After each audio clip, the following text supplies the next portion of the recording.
Setiap detik, manusia memproduksi bertonton material yang dirancang untuk bertahan selamanya. Namun hanya digunakan selama beberapa menit. Kita menyebutnya plastik. Sebuah material ajaib yang berasal dari sisa-sisa fosil yang kini telah menginvasi setiap sudut planet kita.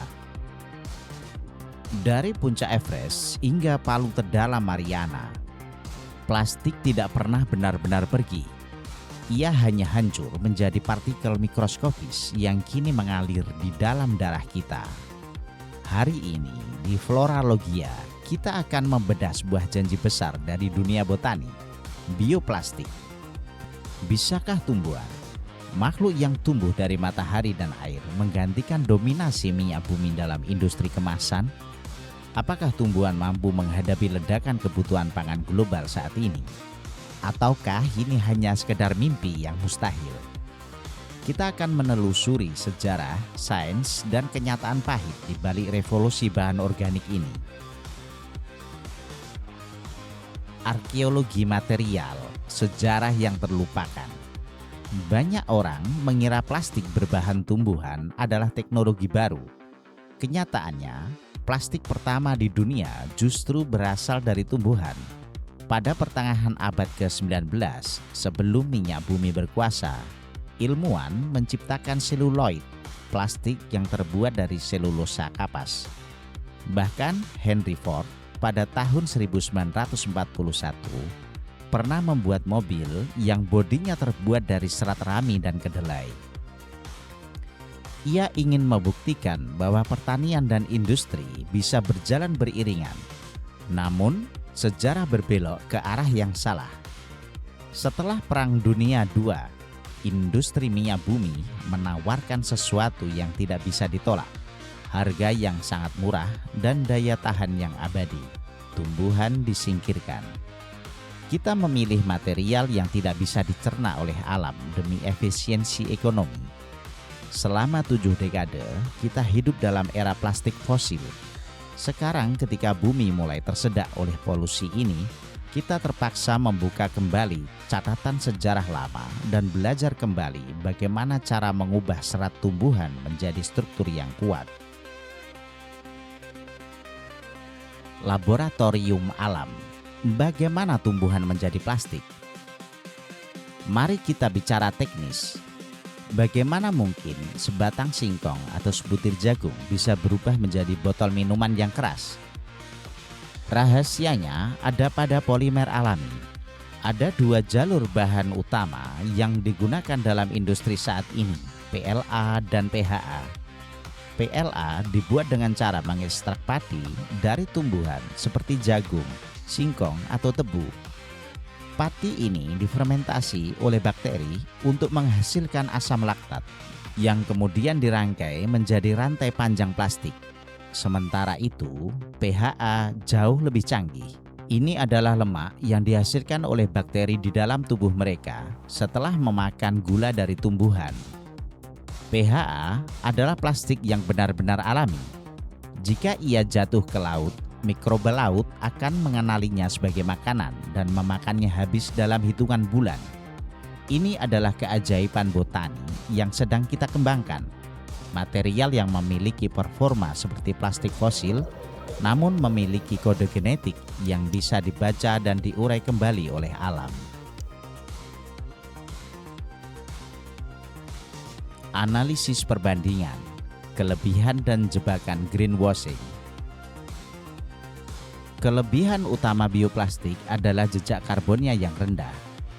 Tumbuhan menyerap gas karbon dioksida saat tumbuh, sehingga saat bioplastik terurai, ia hanya mengembalikan karbon yang memang sudah ada di atmosfer.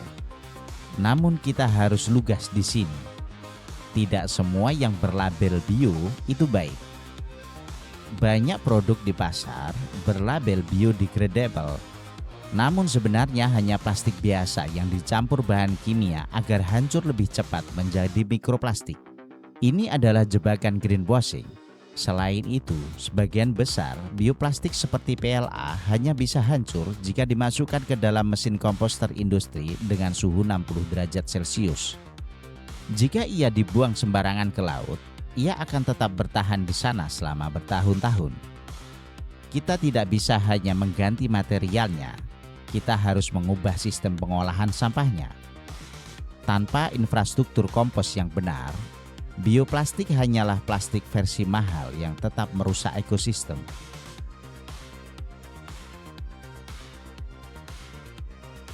Dilema pangan, tumbuhan untuk makan atau untuk kemasan. Ini adalah pertanyaan paling krusial. Akankah bioplastik mampu menghadapi tantangan pangan saat ini? Jika kita menggunakan seluruh jagung dan singkong dunia untuk membuat botol plastik, apa yang tersisa untuk dimakan manusia? Secara teknis, menggunakan tanaman pangan utama untuk plastik adalah strategi yang berbahaya di tengah ancaman kelaparan global.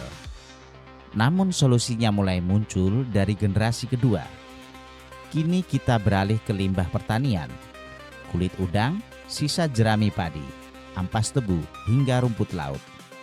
Rumput laut adalah kandidat terkuat.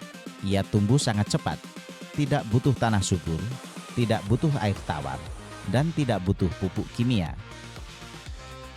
Dengan menggunakan limbah dan rumput laut, kita bisa menciptakan kemasan plastik tanpa harus mengambil makanan dari piring orang yang lapar.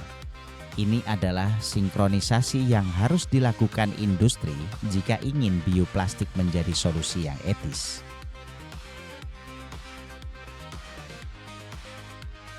Prospek dan halangan, geopolitik minyak. Hambatan terbesar bioplastik bukanlah sains, melainkan ekonomi. Minyak bumi saat ini masih disubsidi secara masif di seluruh dunia, membuatnya menjadi material termurah yang pernah ada. Bioplastik masih 2 hingga 4 kali lebih mahal.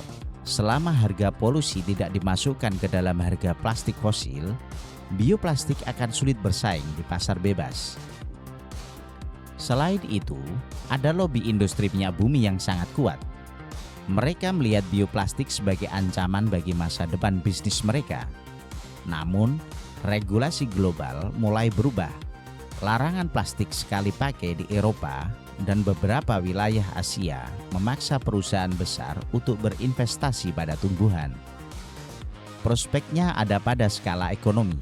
Semakin banyak kita memproduksi bioplastik dari tumbuhan, harganya akan semakin turun. Hingga suatu titik di mana merusak alam dengan plastik fosil akan terasa terlalu mahal bagi bisnis manapun.